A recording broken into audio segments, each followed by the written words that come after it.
Internet पे दो तरह के लोग होते हैं, एक बोलते हैं ईवी सबसे बड़ा स्कैम है और एक बोलते हैं जो ईवी ही फ्यूचर है। ऑनेस्टली मुझे दोनों के ओपिनियन से कोई फ़र्क नहीं पड़ता, क्योंकि मैं ओपिनियन में नहीं डेटा में बिलीव करता हूँ।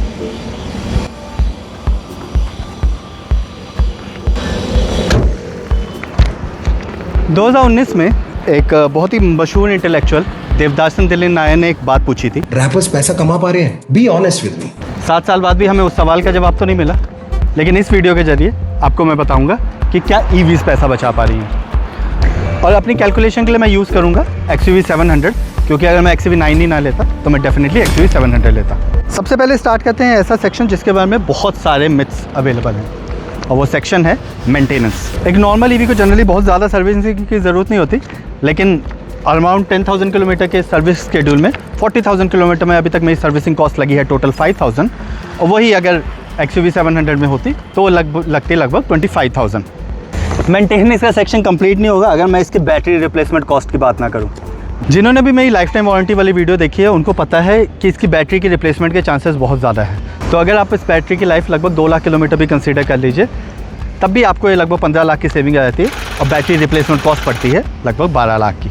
फिर बात करते हैं चार्जिंग कॉस्ट की। एक नॉर्मल DC फास्ट चार्जिंग लगभग 14 से 24 रुपये पर यूनिट कॉस्ट करता है, यानी कि फुल चार्ज करने में 1300 से लेकर 2,500 रुपये। मैंने DC फास्ट चार्जिंग पे ये कार टोटल लगभग 12,700 किलोमीटर चलाई है, और उसके एक एक इनवॉइस का बिल जोड़ के उसकी टोटल कॉस्ट पड़ती है लगभग 3,700 रुपीज़, यानी कि ऑलमोस्ट 3 रुपये पर किलोमीटर।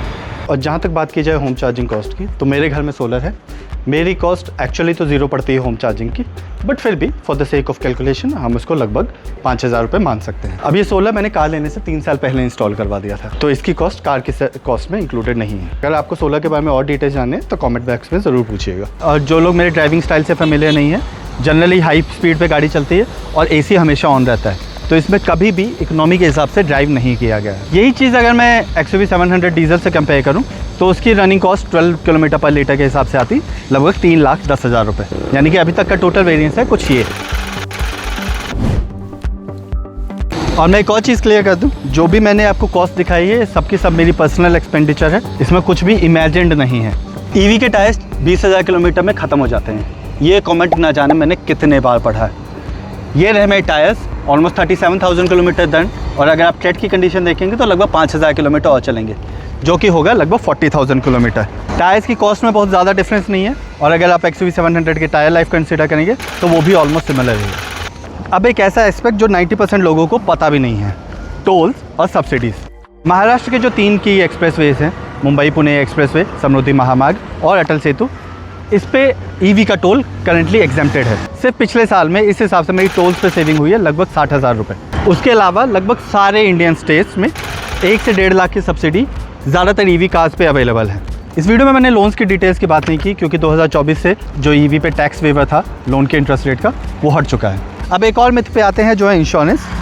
EV के इंश्योरेंस का कोई एक्स्ट्रा नहीं लगता, almost similar ball price park में ये लग जाती है। XUV 9e pack 3 top and model मैंने क्योंकि बिल्कुल डे 1 पे ख़रीदा था, ये पड़ी थी लगभग 32 लाख रुपीज़, जिसमें चार्जर की कॉस्ट, लाइजनिंग कॉस्ट सब कुछ इंक्लूडेड है। करंट ऑफर्स के हिसाब से ये लगभग 30 लाख ऑन रोड आती है। अगर इसी का कंपैरिजन किया जाए XUV 700 के सबसे क्लोजेस्ट मॉडल से, तो उसकी ऑन रोड कॉस्ट पड़ती है लगभग 29,50,000 रुपीज़, यानी कि नेट कॉस्ट प्रीमियम हुआ लगभग 1 से 1.5 लाख रुपये। लेकिन हम इस कार की बात करें तो लगभग उसको 2.5 लाख मान सकते हैं। इस सारे डेटा के बाद फाइनल कैलकुलेशन कुछ उस हिसाब से हुई। सिर्फ 40,000 किलोमीटर पे मैं लगभग 50,000 रुपये सेव कर चुका हूँ। लेकिन क्या सेविंग्स इकलौता क्राइटेरिया है EV लेने का? शायद नहीं। Spite of all the savings you get better acceleration, better comfort, better noise level and overall a better driving experience. तो अगर आपको लगता है कि EVs आपके लिए नहीं है, दोबारा सोचिए। अब आते हैं हमारे फेवरेट टॉपिक डेप्रिसिएशन पे। लेट्स अज्यूम कि मैंने ये कार 2 लाख किलोमीटर चला दी और मैं इसको मार्केट में बेचने जाऊँगा तो मुझे 5 लाख रुपये से ज़्यादा नहीं मिलेंगे। सेम कंडीशन अगर मैं XUV 700 पे लगा दूं, अगर वो 2 लाख किलोमीटर चली हुई है, अगर तो मुझे उसकी रीसेल वैल्यू लगभग 8 से 9 लाख रुपए मिलेगी, यानी कि नेट टू नेट ये जो इसने 15 लाख की सेविंग्स कर दी है वो डेप्रिसिएशन में बहुत अच्छी तरह ऑफसेट कर देती है। और बाकी जो बिज़नेस ओनर्स हैं उनको पता है डेप्रिसिएशन सिर्फ नुकसान की बात नहीं है, उससे आपका टैक्स राइट ऑफ भी बहुत एफिशिएंट हो जाता है। इस पूरे डेटा के बाद फाइनल वर्डिक्ट क्या है?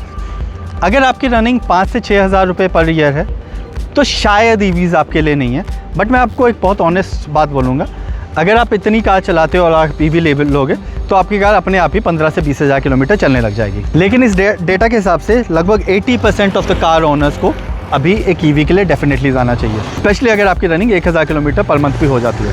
अब ईवीज़ के साथ जो चैलेंजेस हैं कि लॉन्ग ट्रिप नहीं हो सकता, चार्जर अवेलेबल नहीं है, इस बारे में मैंने बहुत वीडियोस क्रिएट किए हैं और मैंने प्रूव किया है कि ऐसा कोई इशू नहीं है। अभी कुछ दिनों में मैं जाऊँगा एक साउथ के लॉन्ग ट्रिप पे, अगेन XUV 9e से, तो चैनल को सब्सक्राइब ज़रूर कीजिएगा।